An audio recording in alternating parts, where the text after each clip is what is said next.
Hello दोस्तों, आप सभी का हार्दिक स्वागत है आपके अपने YouTube channel education hub online तैयारी में। आप सभी सुबह उठकर मेहनत करना चालू कर दिए हैं, पढ़ना चालू कर दिए हैं, बहुत ही अच्छी बात है। आप लोगों ने लास्ट वीडियो में जो समीकरण दिया हूँ उसका बहुत ही अच्छा रिएक्शन आया है, बहुत लोग देख रहे हैं और सीख रहे हैं चीज़ों को। मैं ये चाहूँगा, कुछ लोग कमेंट किए थे सर समझ में नहीं आ रहा है, तो आप शुरू से वीडियो को देखिए। अगर आप बीच में आए हैं तो शुरू से देखिए ना भैया। 7:30 बजे क्लास लगता है, मतलब 7:30 बजे आपके 7:30 से 8 के बीच में आपको क्लास मिल जाएगा डेली बेसिस पे। मैं आप लोग लेट में आते हैं करके उसको 15 मिनट डिले कर रहा हूँ, क्योंकि आप लोग 7:30 बजे देखता हूँ बहुत लोग नहीं उठते हैं। उठिए दोस्तों, है ना। ये आलस्य ही मनुष्याणाम शरीरस्थ महारिपु बोलते हैं संस्कृत में, है ना। आलस्य ही मनुष्य का सबसे बड़ा शत्रु है, याद रखिए। अगर आप आलस्य करते हैं, एक विद्यार्थी हैं, तो बिल्कुल गलत बात है। आलस्य को तो तुरंत छोड़ दीजिए। मैं टीचर होके आपको 6 बजे उठ के, है ना, आपको मैसेज कर रहा हूँ कि भैया आप क्लास अटेंड कीजिए, लाइव सेशन चल रहा है करके, तो आप अपने लिए तो पढ़ ही सकते हैं। तो आपको क्या करना है, बस सुबह उठना है, पढ़ना, पुस्तक कापी लेके चालू करना है। बस आप ये गलत करते हैं कि आप सीधा क्लास में आ जाते हैं। पहले रिवीजन कीजिए, मैंने आपको कल क्या पढ़ाया। तो मैंने अभी तक आपको इक्वेशंस के सेशंस कंप्लीट करा दिए हैं। इक्वेशंस में हमारे 3 घात वाले समीकरण को हल हम आज करेंगे, और उसके बाद मैं आपको घातांक और करनी चालू करूंगा, क्यूब, रूट्स एंड सर्ट्स। ठीक है, तो मैं आपको क्वेश्चंस करा रहा हूं, कुछ क्वेश्चंस जिसमें हम देखेंगे कि हम 3 घात वाले समीकरणों को कैसे हल करते हैं। चलिए, 3 घात वाले समीकरणों को हल करना सीखेंगे अभी बहुत ही आसानी से। तो अकॉर्डिंग टू क्वेश्चंस हमको जाना है। ये एक क्वेश्चन आया है 3 घात वाले का, तो मैं इसको आपको कराना सिखा रहा हूँ कि हम इस क्वेश्चंस को कैसे डील करते हैं। x³ - 64x - 14। क्वेश्चन इस तरीके से लिखा है, यदि बहुपद x³ 64x - 14 के 3 शून्यक, मैं भी ट्रांसलेट करूँगा, 3 शून्यक अल्फा, बीटा एंड गामा हैं। ये क्वेश्चन आपके सीजी व्यापम का है, मैं कहीं से भी नहीं ला रहा हूँ, है ना। तो alpha cube plus beta cube plus gamma cube का मान क्या होगा। ये आपके ऑप्शन ए हैं 64। चलिए क्वेश्चन को जल्दी से लिख लिए। जिन लोग को इंग्लिश मीडियम वाले हैं मैं उनके लिए ट्रांसलेट करूँगा अभी।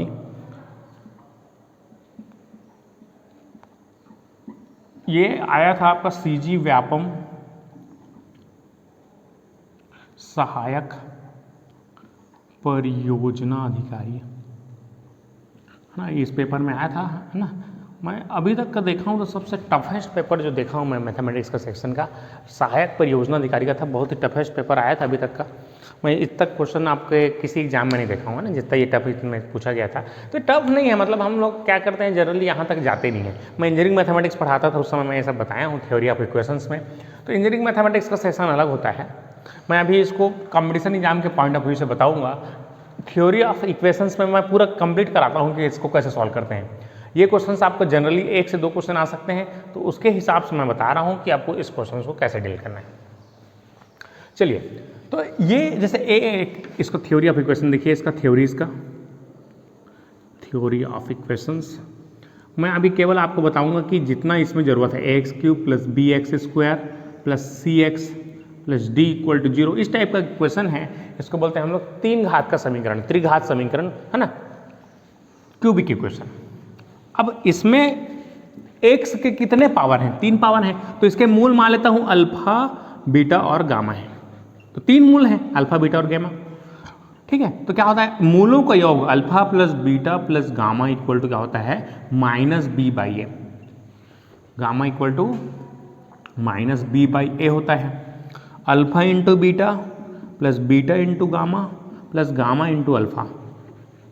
इसको लिख लीजिए, आप नहीं जानते कोई तकलीफ नहीं है, लिखते जाइए। c/a होता है, alpha into beta into gamma equal to होता है -d/a होता है। तो ये 3 समीकरण आपको लिखना है, समीकरण नंबर 1, समीकरण नंबर 2, समीकरण नंबर 3। ठीक है, तो alpha plus beta plus gamma, इसको बोलते हैं हम लोग मूलों का योग। क्या बोलते हैं, मूलों का योग, है ना, एडिशन ऑफ रूट्स, मूलों के गुणनफल का योग, और ये है मूलों का गुणनफल, मूलों का गुणनफल। तो ये 3 चीज़ें आपको क्लियर रखनी है कि ये चीज़ें होती हैं। Theory of equation engineering mathematics में आपका है, या 11th के चैप्टर में आपको समीकरणों का हल, युगपत समीकरणों का हल उसमें ये दिया गया है। चलिए हम उसका ज़्यादा डिटेल में नहीं जाएंगे, हमको क्या चीज़ पूछा है उसको मैं बता रहा हूँ, डील करेंगे, बस उसके बाद आगे बढ़ेंगे, है ना। क्योंकि ये सब क्वेश्चंस आपके हायर लेवल के पोस्ट में आते हैं, या जहाँ पर मैथमेटिक्स की ज़्यादा जरूरत है वहाँ पर आते हैं। नॉर्मल कॉमन क्वेश्चन में आपको नहीं मिलेगा, लेकिन मैं आपको आया हुआ है इसलिए करा दे रहा हूँ। चलिए, तो ये होता है, तो इस समीकरण में देखते हैं हम लोग x cube minus 64x minus 14। तो ये इसको इस तरीके से लिखता हूँ मैं, x cube minus plus 0 into x square minus 64x minus 14 equal to 0, क्योंकि यहाँ पर एक्स स्क्वायर वाला टर्म ही नहीं है। तो यहाँ से अगर कंपेयर करेंगे तो यहाँ से a का मान 1 है, b का मान 0 है, c का मान माइनस 64 है और d का मान माइनस 14 है। कंपेयर कर लीजिए इस समीकरण से। अब मूलों का योग क्या है, देखिए alpha plus beta plus gamma equal to क्या होता है, माइनस b बाई ए होता है। b का मान तो 0 है तो 0 हो जाएगा समीकरण नंबर 1। अब मूलों का गुणनफल क्या होता है, alpha into beta plus beta into gamma plus gamma into alpha बराबर क्या होता है, c बाई ए। c का मान कितना है, माइनस 64 है तो माइनस 64 लिख दीजिए। समीकरण नंबर हो गया 2। अब alpha into beta into gamma equal to क्या होता है, माइनस डी बाई ए। तो माइनस ऑफ माइनस 14 बाई 1 करेंगे डिवाइड बाई 1 तो क्या हो जाएगा, 14 ही होगा, minus of minus plus 14, equation number 3। यहाँ तक किसी को तकलीफ, ये होता है इसको यहाँ लिखना है, जिसको नहीं आता है इसको रटना है और ये इसको लिखना है, समझना है, मतलब समझ के भी लिख सकते हैं यार, जिसको याद करना है याद कर लीजिए, मेमोराइज कर लीजिए। अब उसके बाद आपको कुछ नहीं करना है, इसके बाद आपको इस तरीके से याद रखना है कि अल्फा एक फार्मूला होता है, alpha cube plus beta cube plus gamma cube, या इस तरीके से लिखूँ इसको, इस तरीके से एक इक्वेशन होता है कि a का क्यूब प्लस b का क्यूब, अभी सिखाऊंगा मैं, ये सब फर्स्ट लेक्चर में बताया था, है ना। तो आप जाके देख सकते हैं 3abc। और अभी व्यंजक को मैं परिमेय व्यंजकों को सॉल्व करना सिखाऊंगा सरलीकरण में, तो उसमें और बता दूंगा। तो a plus B plus C ये होता है a square plus B square plus C square minus A B minus B C minus C. तो ये चीज़ें होती हैं, तो इसको आपको याद रखना है। तो देखिए यहाँ पर क्या है, alpha plus beta plus gamma का स्क्वायर है, alpha cube plus beta cube plus gamma cube minus 3 alpha beta gamma बराबर क्या हो जाएगा, alpha plus beta plus gamma, और ये alpha square plus beta square plus gamma square minus gamma alpha plus gamma into minus gamma into beta minus gamma into beta alpha into beta. अब देखिए ये alpha plus beta plus gamma का value कितना है, 0 है, तो 0 multiply by anything equal to 0। तो alpha plus beta cube plus beta cube plus gamma cube बराबर क्या हो जाएगा, 3 अल्फा बीटा गामा, और अल्फा बीटा गामा का मान कितना है, 14 है, तो 3 गुणा 14, 14 तिया होता है हमारा 42। तो यह हम 42 हमारा करेक्ट आंसर है, 42। तो इस तरीके से आपका क्वेश्चन को डील करना है, ये जो आपका सहायक परियोजना अधिकारी में पूछा गया है। ट्रिक समझ में आया, तरीका क्लियर है, किसी को कोई तकलीफ, देख लीजिए इसको, जल्दी से स्क्रीनशॉट खींच लीजिए। तो इस टाइप के क्वेश्चन को आपको इस तरीके से यहाँ पर डील करना है, जल्दी से स्क्रीनशॉट खींच लीजिए इसको। तो ये 3 हाथ वाले समीकरण का है, मैं इसके और कुछ क्वेश्चन बता देता हूँ, अगर होंगे आए हुए होंगे तो। जनरली ये क्वेश्चन एक ही बार आया हुआ है, तो यहाँ तक हम इसको कंक्लूड करते हैं। अगर किसी को और तकलीफ हो रहा है इक्वेशंस का और क्वेश्चन अगर आप सॉल्व करवाना चाहते हैं तो आप कमेंट करके बताइए कि सर हमको और क्वेश्चंस करने हैं, तो मैं नेक्स्ट वीडियो में आपको और क्वेश्चंस इसमें कराऊंगा। इसके बाद हमारा नया चैप्टर हम चालू करेंगे, हमारा चैप्टर है, नया चैप्टर है हमारा घातांक और करनी, रूट्स एंड सर्ट्स। तो ये हमारा थ्योरी ऑफ इक्वेशन में इतना है, इतना मैं 5 लेक्चर दिया हूँ आपको लगभग, है ना। 5 लेक्चर में हमने इक्वेशंस को बहुत अच्छे से देखा है। जिन लोगों ने वीडियो नहीं देखा, मैं आपको रिकमेंड करूंगा कि उसको देखिए। आपको अगर आप वीडियो को देखते हैं तो आपको क्लियर होता है चीज़ें, ठीक है। तो ये इक्वेशंस देखिए, मैं प्रोसीजर वाइज जा रहा हूँ एक तरीके से, ताकि आपके क्वेश्चंस क्लियर हों। आप देख रहे हैं कि आपको, जिन लोगों ने अगर मेरा मेथड फॉलो किया है, रूल्स फॉलो किया है, तरीका फॉलो किया है, उनको कठिनाई नहीं जाएगी। और टेस्ट को आपको रविवार को बिल्कुल देना है। टेस्ट के लिए आप रजिस्ट्रेशन में फ्री कर दिया हूँ, मतलब आपको रजिस्ट्रेशन करने की भी ज़रूरत नहीं है, डायरेक्ट आप टेस्ट देंगे, ठीक है। तो जिनका भी रजिस्ट्रेशन नहीं हुआ है, घबराने वाली बात नहीं है, है ना, किसी प्रकार की आपका रजिस्ट्रेशन लिंक ओपन नहीं हो रहा है, ऐसा कोई दिक्कत नहीं है, आपको डायरेक्ट टेस्ट देना है, कोई रजिस्ट्रेशन करने का झंझट नहीं है। तो इसलिए आपको क्या करना है, केवल संडे को मैं आपको टाइमिंग फिक्स कर दूंगा, संडे को आपको 10 से 11 AM के बीच देना है टेस्ट। तो यहाँ पर आपका फ्री ऑनलाइन टेस्ट है ना, ऑनलाइन टेस्ट मैथमेटिक्स का रहेगा हमारा। मैथमेटिक्स में आपको क्या करूँगा मैं, हमारा कंसेक्यूटिव्स रहेगा, मतलब बढ़ते क्रम में रहेगा। जैसे कि आप अभी आपने मैं नंबर सिस्टम किया, इस तरीके से आपने LCM SCF तक किए थे। अब जो टॉपिक मैंने पढ़ाया जैसे इक्वेशन उसमें ऐड हो जाएगा, प्लस अभी आपका घातांक करनी यहाँ पर ऐड हो जाएगा। तो आज मंगलवार है, घातांक करनी का 2 लेक्चर लूँगा मैं, 2 लेक्चर में आपका कंक्लूड करने की कोशिश करेंगे। लंबा लेक्चर रहेगा, आपको 2 घंटे में मैं कंप्लीट करने की कोशिश करूँगा। इसके बाद नहीं होगा तो मैं आपको तीसरा लेक्चर है ना नेक्स्ट क्लास में दूंगा। उसके बाद हम लोग रीजनिंग वाले सेशंस चालू करेंगे। इसके बाद रीजनिंग में आपको बहुत मज़ेदार सेशन रहेगा, आपको बहुत ही मज़ा आएगा। तो रीजनिंग चालू करने वाले हैं हम लोग गुरुवार से, तो अपने दोस्तों को शेयर जरूर कीजिएगा। आपको अभी तक अच्छा लगा है तो लाइक ज़रूर कर दीजिए। अगर आपने चैनल को सब्सक्राइब नहीं किया है तो सब्सक्राइब करके बेल आइकन को दबा दीजिए, ठीक है, जिससे हमारे नोटिफिकेशंस आपको मिलते रहेंगे। और क्लास का टाइमिंग हमारा इस तरीके से रहता है, 10 से 11 के बीच में हमारा इलेक्ट्रिकल सर्किट का क्लास होता है और शाम को 6 से 7 बजे पावर सिस्टम क्लास होगा। अभी कुछ दिन से क्लासेस डिस्टर्ब थी, लेकिन अब हम उसको रेगुलर करने की कोशिश कर रहे हैं। तो आप स्टूडेंट्स हैं, आपको 10 से 11 के बीच में अवेलेबल रहना है और शाम को 6 से 7 के बीच में अवेलेबल रहना है। आपको क्लास का टाइमिंग पता चल जाएगा। चलिए ठीक है, अब आगे बढ़ते हैं। इसके बाद आपको यहाँ पर मैं आपको घातांक करनी स्टार्ट कर रहा हूँ, रूट्स एंड सर्ट्स। चलिए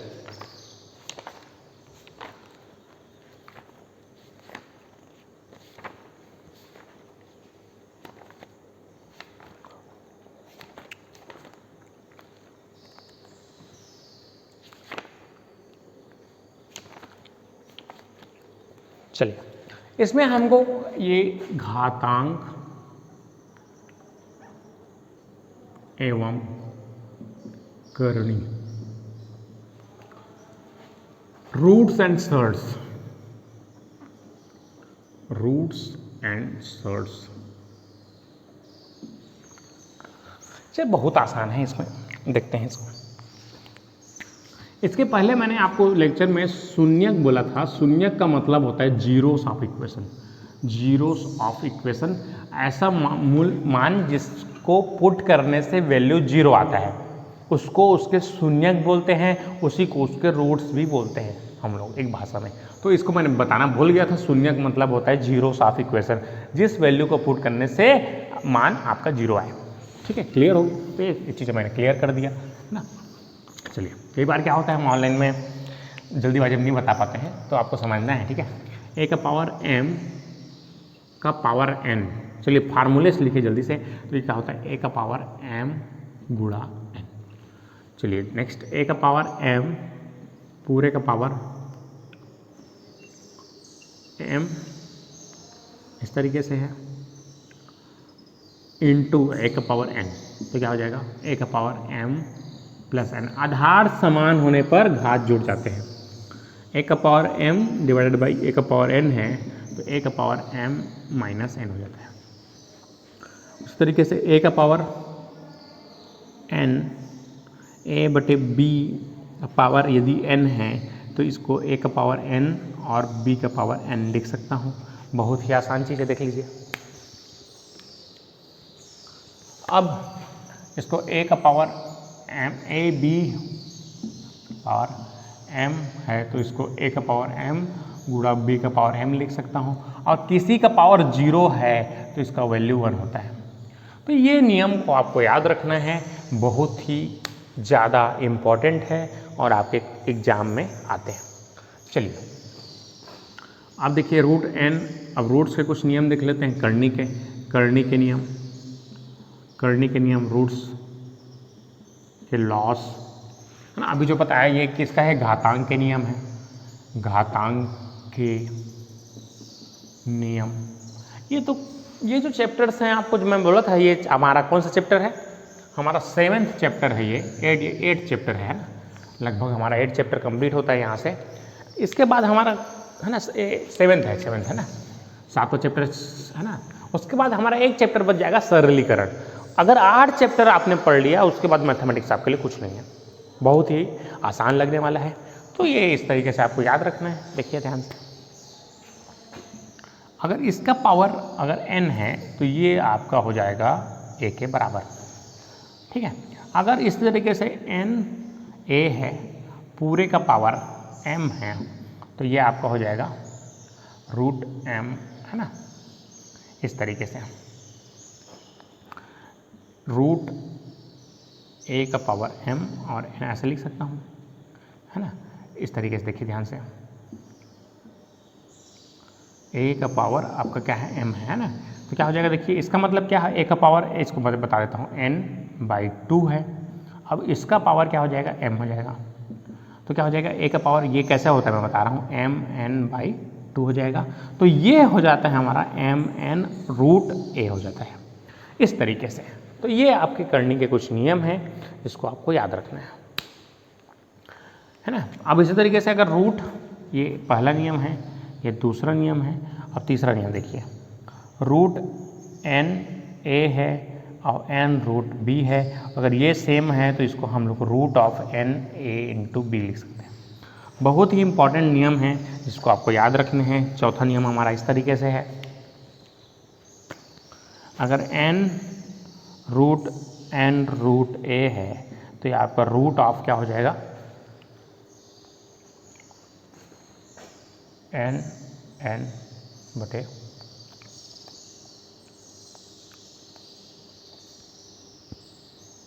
हो जाएगा। यहाँ पर थोड़ा सुधार लेंगे आप, m/a यहाँ पर हो जाएगा, ठीक है। ये इस तरीके से इसको सुधार लेंगे, आपका इस तरीके से आंसर आ जाएगा। तो ये आपके नियम हैं, हमको नियम को याद रखना है, फार्मूलेस को याद रखना है, फिर हमारे से क्वेश्चन बनेगा। चलिए देख लीजिए शुरू से, a का पावर m गुणा n है तो m गुणा n हो जाता है। अगर आधार समान होने पर घात जुड़ जाते हैं, डिवाइड होने पर घट जाएगा। अगर दोनों का घात n है तो डिवाइड कर सकते हैं। उसके बाद a/b का पावर m है तो अलग अलग बांट सकते हैं, और किसी का पावर 0 है तो 1 हो जाएगा। अब √n का मतलब a है, उसके पूरे पावर n है तो ये a के बराबर हो जाएगा। n इसको मैं लिबरेट किया हूँ थोड़ा सा, तो n m गुणा n हो जाता है। देखिए इसमें तो m n गुणा n हो जाएगा, तो √n को इधर गुणा करेंगे, इसको क्या लिख सकता हूँ, a का पावर m को गुणा n/2 लिख सकता हूँ। तो यहाँ इस तरीके से लिख सकते हैं। इसके बाद ये आपका कंप्लीट होता है रूल्स। अब हम क्वेश्चंस को करेंगे बहुत ही आसानी से। चलिए आगे बढ़ते हैं। चलिए दोस्तों, ये कुछ क्वेश्चंस है जिसको हमको करना है घातांक और करने के नियम से। चलिए बहुत आसानी से करेंगे। चलिए लिखिए, यहाँ पर क्या है, 5 का पावर 1/4 है गुणा, इसको 5 का घात 3 लिख सकता हूँ। 5 का घात 3 मतलब 5 पंजे 25, 5 125, और इसका मतलब कितना होता है, 1/4 ही होता है। अब देखिए ये कौन सा फार्मूला आ गया, a का पावर m पूरे का पावर n, तो क्या होता है इसका, a का पावर m गुणा n होता है। देख लीजिए यहाँ से क्या हो जाएगा, 5 का पावर 1/4 गुणा 5 का पावर 3 गुणा 1/4, तो क्या हो जाएगा 5 का पावर 1/4 गुणा 5 का पावर 3/4। अब आधार समान होने पर क्या होता है, चूंकि a का पावर m गुणा a का पावर n रहता है तो a का पावर m प्लस n होता है। तो यहाँ से a की जगह कितना है 5, तो 5 का पावर 1/4 प्लस 3/4, तो कितना हो जाएगा 4/4 हो जाएगा 5 का पावर। तो 5 का पावर 4/4 मतलब कितना हो गया 1 हो जाएगा। तो 5 का पावर 1 का वैल्यू कितना होगा 5 होगा। तो इसका आंसर कितना हो जाएगा 5 हो जाएगा। बहुत आसान है, बस आपको नियम के हिसाब से चलना है, बहुत आसान है। चलिए, तो ये आपका कंप्लीट होता है। इसके बाद आपको इस तरीके से यहाँ पर लिखना है, ये 5 हो गया। अब ये क्वेश्चन देखते हैं कैसे करेंगे हम लोग। अब इसी को इस तरीके से a का पावर m माइनस m है तो इसको 1/a का पावर m लिख सकते हैं। दोनों को वाइस वर्सा इसको लिख लेंगे एक फार्मूला। अगर किसी का भी नेगेटिव पावर है तो उसको हम 1/a का पावर m लिख सकते हैं। चलिए वेरी गुड। अब इसका देखिए निगेटिव है तो क्या हो जाएगा 216 का पावर, इसको अगर निगेटिव को पॉजिटिव बनाना है तो इस 2/3 कर दिए, पलट दीजिए, आपका आंसर आ जाएगा। चलिए डिवाइडेड बाई 1/27 हो जाएगा, पावर 4/3 हो जाएगा, पलट दिया तो निगेटिव पॉजिटिव बन गया। अब ये किसका पावर है, ये 6 का पावर 3 है। आप यहाँ पर देखिए, इसलिए क्यूब का जो मैं करवाया था 6 का क्यूब किए थे ना, इतना आया था। जिन लोग से नहीं देखा वो तुरंत जाके देखो उसको, डिवाइडेड बाई इसका मतलब भाग होता है। 27 मतलब कितना का पावर है ये, 3 का पावर 4/3 आई 3। अब देखिए ये क्या हो जाएगा, 6 का पावर 3 गुणा 2/3, अभी बता चुका हूँ m गुणा n होता है करके। 3 का पावर 3 गुणा 4/3, 3 से 3 कट गया, 3 से 3 कट गया, तो कितना 6 गुणा 6 मतलब 6 का वर्ग मतलब क्या होता है 6 गुणे 6। अब 3 का देखिए घात 4 मतलब 3 गुणा 3 गुणा 3 गुणा 3, 3 दूनी 3 एकम, 3 एकम 3 दूनी 2 दूनी 4/3 तिया 9, इसका आंसर होगा। तो इस तरीके से आपको करना है, बहुत ही आसान है। जल्दी से स्क्रीनशॉट खींच लीजिए, बहुत आसान है। चलिए अब मैं नया क्वेश्चन कर रहा हूँ, बहुत ही आसानी से बनेगा आपका। तो इस तरीके से आपको स्टेप बाय स्टेप चलना है ना, कोई हड़बड़ी नहीं करना है, आपको स्टेप बाय स्टेप बनाना है। अभी सीख रहे हैं, कोई हड़बड़ी नहीं करना है आपको।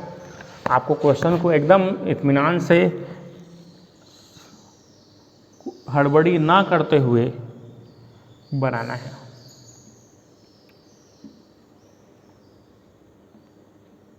चलिए 0.25, चलिए जल्दी से इसको बनाइए। इसके लिए आपको मैंने 30 सेकंड दे रहा हूँ, इसका आंसर देना है जल्दी से। इन लोग से बन गया नहीं, समझ में आया उन लोग, जल्दी से इसको बनाने की कोशिश करो। मैं क्वेश्चंस दे रहा हूँ, इसको प्रैक्टिस कीजिए ताकि हम इसके कोर कॉन्सेप्ट को क्लियर कर सकें और हम आगे बढ़ सकें। ये क्वेश्चंस आपके बहुत ही ज़्यादा इंपॉर्टेंट है, बेसिक्स करा रहा हूँ मैं आपको। जिन लोग को बहुत कमज़ोर है बेसिक्स, बहुत आसानी से क्लियर हो जाएगा,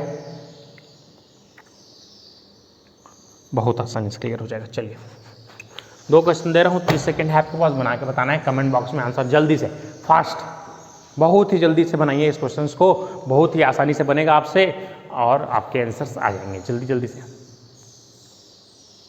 आंसर तो जल्दी से कमेंट फास्ट।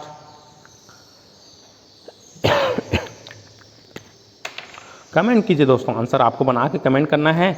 आप अटेंटिव रहिए, क्लास में लाइव सेशंस हैं तो आपको मज़ा आएगा बनाने में। अब बना के आंसर दीजिए, मैं आंसर चेक करते रहता हूँ, कौन आंसर दे रहा है कौन आंसर नहीं, ये मैं पूरा चेक करते रहता हूँ। इससे मेरे समझ में आता है, असेसमेंट में देख लेता हूँ कौन बच्चा क्या कर रहा है, तो मैं देखते रहता हूँ। इसलिए ना बिल्कुल आपको आंसर देना है उतना टाइम, और रोज़ क्लास अटेंड करना है। कई लोग देखता हूँ एक दिन अटेंड करते हैं एक दिन नहीं करते हैं, यही तकलीफ है ना यार। आप रोज़ अटेंड करोगे तब आपको कंसेप्ट क्लियर रहेंगे, एक दिन करोगे एक दिन नहीं करोगे तो आपको कंसेप्ट भूलते जाओगे, है ना। मोनू बेचारा कैसे करता है रोज़ क्लास अटेंड, है ना। तो ये आप कहीं पर भी बैठे हो, लॉकडाउन है, लॉकडाउन का सिचुएशन है, कोविड सिचुएशन है, क्लास मिल रहा है आपको तो उसका फ़ायदा उठाइए, नहीं तो आपको ये क्लासेस नहीं मिलेंगी, है ना। तकलीफ़ हो जाता है लोगों को। आपको मैं देख रहा हूँ यहाँ पर, है ना, ये चीज़ मेन है, असेसमेंट कर रहा हूँ, आपको गलत सही बता रहा हूँ, तो ये चीज़ें मेन है आपके लिए। चलिए इसको क्या कर सकते हैं हम लोग, इस दशमलव की जगह 1, बाकी कितना है 1 2 3 4, 4 0, 1 2 3 और ये 4 0। अब का पावर 1/25 मतलब 1/4 हो गया। अब इसको 1/10 का पावर 4 लिख सकता हूँ कि नहीं लिख सकता हूँ दोस्तों, 1/4 लिख सकता हूँ।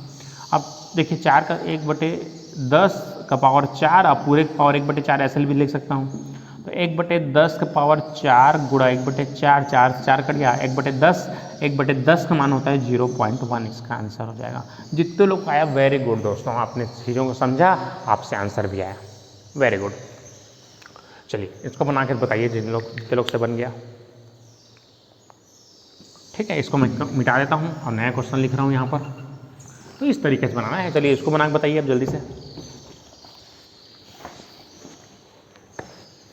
0.000064 का पावर 2/3 फास्ट। इसको बनाना है, जिन लोग से बन गया, है ना। जिन लोग से नहीं बना देखिए इसको क्या लिख सकता हूँ, 81 दशमलव जगह, ये देखिए ध्यान से, जिन लोग से नहीं आता इस दशमलव जगह 1, बाकी 1 2 3 4, 1 2 3 4 0, ये मैं आपको बताया हूँ कहाँ पर, दशमलव को भिन्न में बदलना, इसलिए। चलिए दोस्तों ये क्वेश्चन कैसे लिख सकते हैं, देखिए 81 इस दशमलव की जगह 1 0 0 0 0 का पावर कितना है, हाफ है। इसको क्या लिख सकता हूँ, 9 का पावर 2 पूरे पावर 1/2। अब मैं थोड़ा शॉर्टकट कर रहा हूँ, इसको 100 का पावर 2 लिख सकता हूँ पूरे पावर हाफ। तो ये हाफ कट गया, ये कट गया, तो 9/100 हो जाएगा।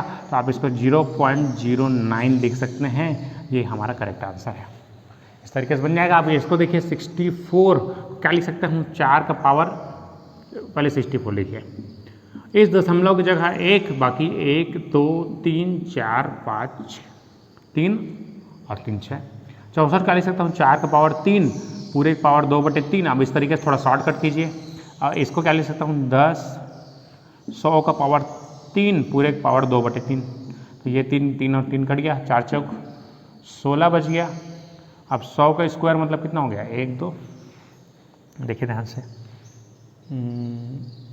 1 2 3 3 6, 10 का पावर 3, 100 का पावर 3 6, ठीक है। 100 गुणा 100 हो जाएगा, तो कितना हो जाएगा देखिए, 100 गुणा 100 मतलब कितना हो गया, 1 2 3 4, तो 1 0 1 2 और दशमलव, इस तरीके से ये इसका आंसर हो जाएगा। तो आप भिन्न को दशमलव बना देना, दशमलव को भिन्न बदलना मैं बहुत अच्छे से बताया हूँ। जिन लोगों ने क्लास अटेंड नहीं किया है बिल्कुल जाइए और देखिए क्वेश्चन को, ठीक है दोस्तों। चलिए, तो ये यहाँ तक होता है, आपको इस तरीके से बनाना है, बहुत आसान है। चलिए नेक्स्ट क्वेश्चन करते हैं हम लोग। चलिए मैं आप क्वेश्चन सॉल्व करा रहा हूँ आपको, ताकि आपको क्वेश्चन की क्लैरिटी हो। चलिए, अब इसमें आपको 2 का पावर 6x - 3 = 8 है। तो यहाँ से आपको x का मान निकालना है। बहुत जल्दी से बनाइए सबके सब, इन लोगों को कंसेप्ट क्लियर हो गया, बहुत ही आसानी से बनेगा क्वेश्चन, आपको बनाना है। ये मैं आपका बेसिक्स क्लियर कर रहा हूँ ताकि हम एक बेस तैयार कर सकें और हम क्वेश्चंस को बहुत ही आसानी से कर सकें।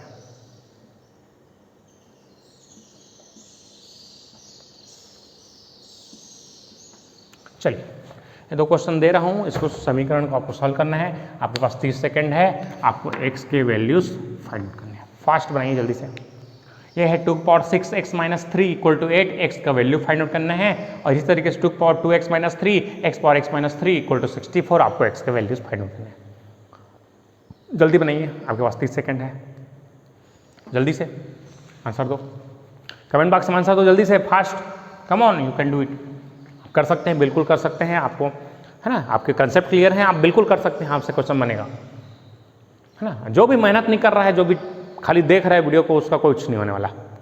इसलिए बोल रहा हूँ, मेहनत करो, वीडियो देख रहे हो बहुत अच्छा है, सॉल्व करके बनाओ। आप बाद में देख रहे हो तब भी मैं अभी जो बोल रहा हूँ उसको आपको फॉलो करना है। आप चाहे कितना भी टाइम वीडियो देखिए, दीजिए और कमेंट बाय आंसर देखिए, और उसके बाद आप मिलाइए, है ना। तो ये चीज़ें होती हैं जिससे हमारे कंसेप्ट क्लियर हों। चलिए, इसको 2 पावर 6x - 3 = 2 का पावर 3 लिख सकता हूँ। आधार देखिए दोनों समान है, तो इसको भी हम कंपेयर कर सकते हैं। तो 6x - 3 = 3, तो 6x = 3, इधर जाके 3 और 3 6 हो जाएगा, तो x का मान यहाँ से 1 आ जाएगा। तो यहाँ से आपका x का मान 1 आ गया। जिनका भी आंसर आया वेरी गुड, जिनका आंसर आ गया उसको बनाओ। देखो, अब यहाँ से 2 आधार समान होने पर घात जुड़ जाते हैं, 2 दूनी 4 हो जाएगा ये, है ना। देखिए, इसको कैसे लिख सकता हूँ, 2 और 2 आधार समान होने पर घात जुड़ जाएंगे, 2x - 3 + x - 3 = इसको 2 का पावर कितना लिख, 2 दूनी 4 दूनी 8 दूनी 16 दूनी 32, 2 का घात 5 लिख सकता हूँ, नहीं 2 दूनी 4 दूनी 8 दूनी 16 दूनी 32 दूनी 64, 2 का पावर 6 लिख सकता हूँ, ठीक है। तो इस तरीके से हम 2 का पावर 6 लिख सकते हैं। अब देखिए 2 और 1 कितना हो गया, 2 का पावर 2x और 3x हो गया, और 3 और 3 -6 हो जाएगा, = 2 पावर 6। तो यहाँ से 3x - 6 = 6, तो 3x = 12, तो यहाँ से x का मान आ जाएगा 4 3 चौक 12। इस तरीके से आपका आंसर आता है बहुत ही आसानी से। और ये सब क्वेश्चंस रेलवेज में बहुत ही ज़्यादा इंपॉर्टेंट है, आपको हमेशा पूछता है रेलवेज में इस टाइप का क्वेश्चन। चलिए बनाइए इसको।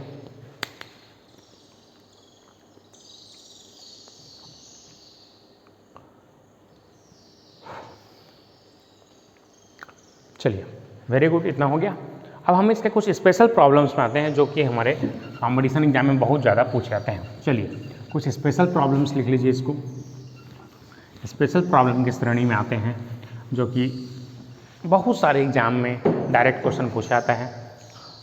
मैं आपको एक इसके कई लोग इसको ट्रिक बस बता देते हैं, तो मेंस में आप कैसे करोगे फिर? मैं इसको दोनों चीज़ बताऊंगा, मेंस वाला कंसेप्ट बताऊंगा, प्री वाला भी कंसेप्ट बताऊंगा। यही तो फायदा है ना इस चैनल का, आपको मेंस के हिसाब से पढ़ना के लिए अलग से पढ़ना पढ़ाई जरूरी नहीं है, आप प्री को ही मेंस समझ के पढ़िए। मैं देखता हूँ प्री का स्टडी कर रहे हैं बाकी लोग, केवल ऑब्जेक्टिव सॉल्व कर रहे हैं। भैया मेंस लिखना है ना आपको, प्री तो केवल टिकट है ना मेंस के लिए। एसएससी दे रहे हैं, मेंस लिखना है, एसएससी जेईई दे रहे हैं, मेंस लिखना है कि नहीं लिखना है, कि प्री देख के हो जाएगा? मेंस के हिसाब से पढ़िए। आप बेसिक पढ़ रहे हैं तो बिल्कुल आप पहले से मेंस देना है के हिसाब से पढ़िए, क्योंकि आपको अल्टीमेटली मेंस देना है, तो प्री के हिसाब से नहीं पढ़ना है दोस्तों, है ना। हमको मेंस के हिसाब से पढ़ना है, लेकिन उसके बाद अगर प्री में आ गया तो ट्रिक्स से सॉल्व कीजिए, वहाँ पर स्टेप नहीं दिखाना है। चलिए, इस टाइप से क्वेश्चन आपको बहुत आते हैं। मैं आपको एक क्वेश्चन करा के बता रहा हूँ, आपके कंसेप्ट बहुत ही अच्छे से क्लियर हो जाएंगे, है ना। And so on infinity. अभी मैं सेम क्वेश्चन को कराऊंगा, देखना इधर, बहुत ही आसानी से कराने वाला हूँ, है ना। चलिए,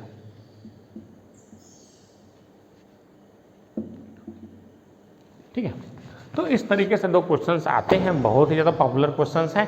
आपको ट्रिक से बताऊंगा, बहुत आसानी से बन जाएगा, लेकिन आपको यहाँ पर मेंस में आ गया, आप सेम क्वेश्चन तो बनाओ। चलो चलो डेरिवेशन करके बनाओ, 30 सेकंड दे रहा हूँ आपको, आंसर लिखाना है इसके। चलिए, तो मेंस के हिसाब से आपको पढ़ना सीखना है ना, कि हम इसको कैसे बनाते हैं। माना x बराबर इतना, बार बार x मानने से अगर x की याद आती है तो x को छोड़ देते हैं, हम दूसरा ले लीजिए, है ना। y पी लेता हूँ, कोई तकलीफ किसी को? आप अपने अपना नाम सोच के लिख सकते हैं, के लिख लेते हैं, है ना। जिसको जो लिखना है लिख लीजिए, है ना। पी सही है, 12th तक पी ही साथ था, साथ ही जो भी बोला जाए, है ना। ठीक है, चलो नेक्स्ट आगे करते हैं यहाँ पर, है ना। तो देखते हैं आगे। तो ये क्या है, इस कंसेप्ट का नाम है समुंदर माइनस एक लोटा पानी। देखिए, ये अनंत है मतलब समुद्र है, समुद्र है ना, समुद्र से एक आध लोटा पानी निकालोगे कम हो जाएगा क्या? समुद्र माइनस एक लोटा पानी, है ना। तो इन्फिनिटी है, समुद्र है, अगर इन्फिनिटी से +1 करोगे क्या आएगा? इन्फिनिटी आएगा।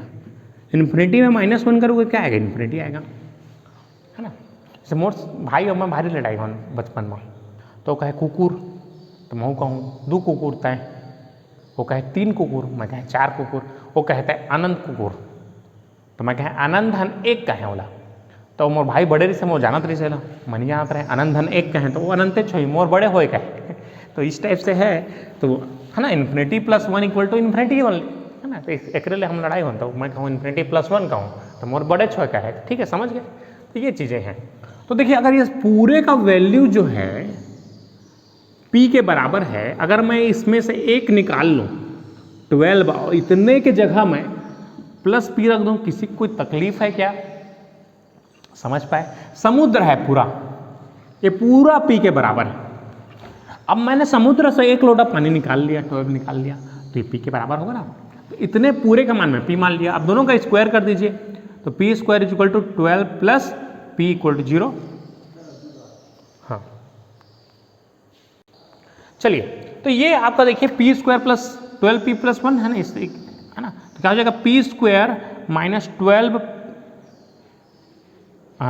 माइनस इधर P लाएंगे तो -P - 12 = 0। तो इसको देखिए P² - 4P + 3P - 12 = 0 लिख सकता हूँ। तो यहाँ से क्या हो जाएगा? P, यहाँ से देखिए कॉमन निकाल दीजिए, यहाँ से P कॉमन, P - 4, यहाँ से +3 कॉमन, P - 4 = 0। तो यहाँ से क्या हो जाएगा? P - 4 = 0 और P + 3 = 0। तो यहाँ से P = क्या आ गया? 4 आ गया। P का मान यहाँ 4 आ गया, यहाँ P का मान -3 आ गया। अब ये भी बताइए, 12 में समथिंग जोड़ रहे हैं तो ये निगेटिव कैसे हो सकता है? तो निगेटिव वाले को हम नहीं ले सकते, क्योंकि गलत वैल्यू है। 12 + समथिंग आ रहा है ना, तो ये 4 के बराबर होगा, तो ये हमारा आंसर होगा 4 आंसर। तो ये इसका हमारा आंसर हो जाएगा 4। अब बहुत ही इंपॉर्टेंट ट्रिक बताने वाला हूँ, बहुत ही इंपॉर्टेंट है। चलिए, पहले इसको हम डेरिवेशन से बता रहे हैं तो आपको 4 देखिए। अब इसी को हम इसको देखिए सेम चीज़ करेंगे, p equal to √12 minus p करेंगे तो p square plus p minus 12 बराबर 0 करेंगे। तो इसको है ना, इसको स्क्वायर करेंगे तो रूट हट जाएगा, इधर परीक्षा अंदर कीजिए तो इस तरीके से बनेगा p square plus 4p minus 3p minus 12 equal to 0। तो क्या हो जाएगा p स्क्वायर प्लस यहाँ से p कॉमन निकाल दीजिए तो p प्लस 4 बचेगा, यहाँ पर कॉमन निकालेंगे p माइनस 3 बचेगा। तो यहाँ से p इक्वल टू क्या हो जाएगा -4 और p इक्वल टू यहाँ से 3 हो जाएगा। तो यहाँ पर -4 तो हो नहीं सकता, तो यहाँ पर 3 लेंगे। तो यहाँ से इन्हीं लोगों ने क्या करते हैं, यहाँ से डायरेक्ट इस डेरिवेशन से हम ट्रिक बना लेते हैं। तो इसमें 12 का फैक्टर देखिए, 12 क्या है 4 गुणे 3 है ना, 4 गुणे 3 है। तो 4 बड़ा फैक्टर, अगर धन है, धन मतलब होता है बड़ा, तो बड़ा फैक्टर लेना है, 4 इसका करेक्ट आंसर होगा। और ये देखिए 4 और 3 ऋण मतलब छोटा है, तो छोटे को लेंगे, छोटा हमारा आंसर आएगा 10 सेकंड में आंसर। चैलेंज है मेरा। फिर से देखिए एक बार समझ नहीं आया तो ये डेरिवेशन देखे, हमारा आंसर 4 आ रहा है, इस डेरिवेशन में देखिए आंसर 3 आ रहा है। तो हमने इस डेरिवेशन से कंक्लूजन निकाला कि इसका मान 4 और 3 होगा, तो छोटे वाले को लेना है। बहुत आसान है। देखिए अब मैं एक और क्वेश्चन करा रहा हूँ, है ना, जिससे आप रिलेट कर पाएंगे इस चीज़ों को कि इसका मान हम कैसे निकालेंगे। विदिन 20 सेकेंड्स 10 सेकेंड्स हम निकाल सकते हैं। जैसे अगर मैं बोलूँ इस तरीके से क्वेश्चन √30 प्लस √30 प्लस √30 प्लस √30, है ना। तो इसके फैक्टर्स क्या हो जाएंगे, 5 और 6 होगा। अब देखिए धन मतलब बड़ा आंसर है ना, यही आंसर है। बहुत आसान है। देखो दोस्तों एकदम विदिन 10 सेकंड्स आपके आंसर आएंगे। तो मैं आपको प्री और मेंस दोनों के हिसाब से पढ़ा रहा हूँ। 30 minus √30 minus √30 and so on infinity. तो इसका मान आपका किस तरीके से हो जाएगा, देखिए 5 और 6, तो छोटा है तो छोटे को लेंगे, इस तरीके से 5 आंसर देखते साथ आंसर आएगा। चैलेंज है मेरा, है ना। देखिए अब कुछ क्वेश्चंस को करा रहा हूँ, विदिन 10 सेकंड्स करेंगे। चलिए आगे बढ़ते हैं, है ना। पहले एक क्वेश्चन मैं आपको बता रहा हूँ, अगर इस टाइप का क्वेश्चन आपका आ जाए तो कैसे करेंगे। चलिए अब मैं मेंस के मेथड से बता दिया हूँ आपको आंसर। तो इसका आंसर आपको बताना है 3 minus 3 minus 3 and so on infinity. 3 plus 3 मान 3 प्लस 3 प्लस 3 इसका मान देखते हैं, है ना। और इस तरीके से क्वेश्चन इसको बनाना है आपको, जल्दी से बना के बताइए इसका आंसर कितना होगा। तो देखिए इसको फिर समुद्र माइनस 1 लोटा पानी वाले कंसेप्ट से बनाएंगे। चलिए उसी तरीके से बनाइए, इसका आंसर बताइए मेरे को जल्दी से, फास्ट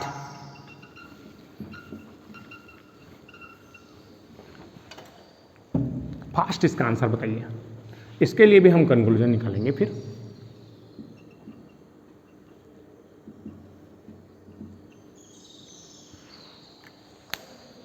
चलिए जिनसे बनेंगे वेरी गुड। जिसको p इक्वल टू मान लेते हैं, p equal to √3 plus p।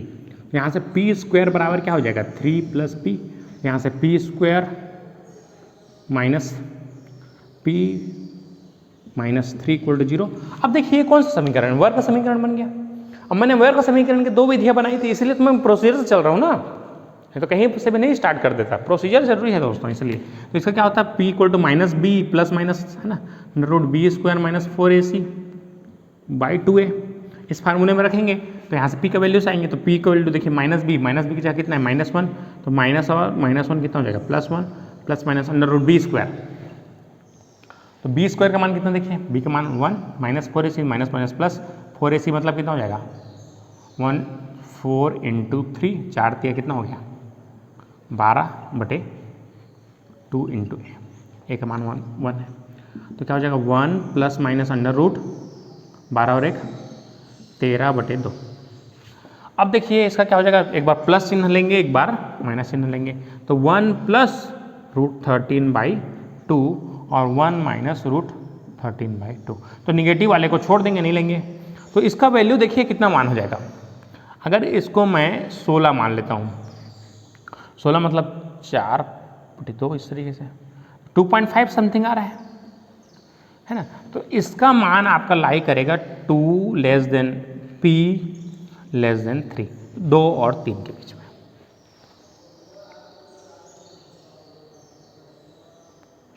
बस इसको याद रखना है जब भी इस टाइप का क्वेश्चन आएगा। तो ये इस टाइप के क्वेश्चन से आपको इस तरीके से डील करना है, बहुत ही आसान है। ठीक है, इसका वैल्यूज इस तरीके से। तो जब भी ये आएगा 3 प्लस माइनस तो 2 और 3 के बीच लाई करेगा। देखिए 3 प्लस समथिंग है ना, तो इसको आपको याद रखना है 2 एंड अब देखिए रूट थ्री का मतलब कितना है, √2 मान लीजिए, तो 2 पॉइंट समथिंग होना चाहिए, तो इसलिए यहाँ पर यह आया 2 और 3 के बीच करेगा इसके मान जो है। क्लियर हुआ है? अब निगेटिव वालों को भी निकाल सकते हैं, तो p = √3 माइनस p कर सकते हैं, है ना। तो क्या हो जाएगा p² प्लस p माइनस 3 = 0। तो क्या हो जाएगा ये -1 प्लस माइनस √1 प्लस 12/3। तो क्या हो जाएगा -1, देखिए -1 प्लस इतना, तो ये -1 प्लस √3, देखिए -1 प्लस √13/2 हो जाएगा। √13 मतलब ये 3 या 9, 3 में से 1 गया 2, तो 1 और 2 के बीच लाई करेगा इसका मान। तो 1 और 2 के बीच याद रखना है इसको। तो ये सब वैल्यूज आपको याद रखनी है इस तरीके से। क्लियर हुआ? कंसेप्ट क्लियर हुआ? चलिए हम अगले वीडियो में मिलेंगे बहुत ही अच्छे कंसेप्ट के साथ। बस आपको होमवर्क दे रहा हूँ, आपको इसको प्रैक्टिस करना है। चलिए, तो ये सब क्वेश्चंस आपको प्रैक्टिस करने हैं, बहुत ही आसानी से बनेगा। आपको इसके कंसेप्ट मैं और दूंगा अगर ये समझ में नहीं आया तो। लेकिन ये प्रोसीजर है दोस्तों, अगर प्रोसीजर से हमको मेंस में लिखने का बोल दिया तो हमारे पास ऑप्शन नहीं रहते, है ना। तो इसलिए हमको इनको बनाने पड़ते हैं।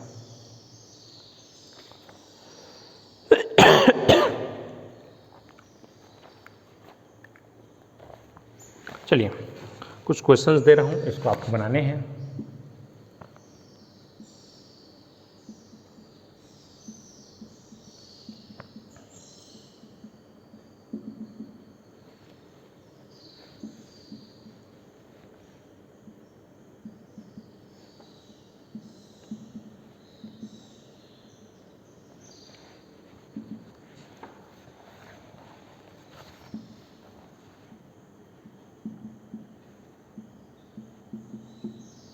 चलिए अभी बनाइए, चलो जल्दी से, कोई तकलीफ नहीं है, अभी बना लीजिए, जितने लोग से बन रहा है।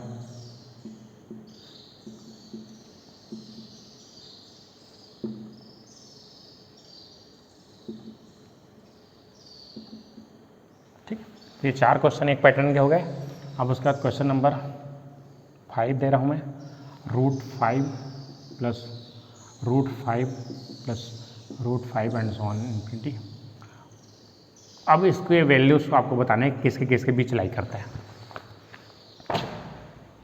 ना। बहुत आसान है, जिन लोग से अभी तक कंसेप्ट सीखा है बस 10 सेकंड लगेगा, 10 सेकंड इस सब क्वेश्चन के लिए, 1 सेकंड में आंसर आ जाएगा। देखिए इसको 10 × 11, 11 10 में 110, तो बड़ा है तो बड़े के लेना है।